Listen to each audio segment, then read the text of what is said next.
السلام علیکم۔ Social media پر تنقید کو جرم قرار دینے کی تیاریاں شروع۔ سوشل میڈیا صارفین ہوشیار رہیں، اب تنقید کرنے پر سزا مل سکتی ہے۔ کیا آپ حالات حاضرہ سے آگاہی حاصل کرنا چاہتے ہیں؟ خبر کے پیچھے چھپے اصل حقائق جاننا چاہتے ہیں تو ابھی سبسکرائب کیجیے جلمل پاکستان کو اور ساتھ ہی گھنٹی کے نشان پر کلک کر دیں۔ آپ کو بتاتے چلے کہ حکومت نے سوشل میڈیا پر تنقید کو جرم قرار دینے کی تیاریاں شروع کر دی ہیں۔ سماجی رابطے کی ویب سائٹ ٹویٹر پر اپنی ٹویٹ میں وفاقی وزیر اطلاعات فواد چودھری کا کہنا تھا کہ وفاقی کابینہ کو 2 اہم قانون منظوری کے لیے بھیجے گئے ہیں۔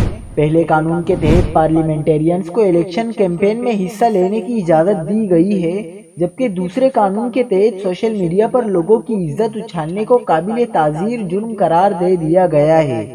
عدالتوں کو پابند کیا گیا ہے کہ فیصلہ 6 ماہ میں کیا جائے۔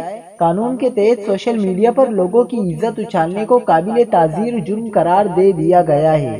سوشل میڈیا صارفین اب اس حوالے سے احتیاط کریں ورنہ جیل کی ہوا کھانا پڑ سکتی ہے۔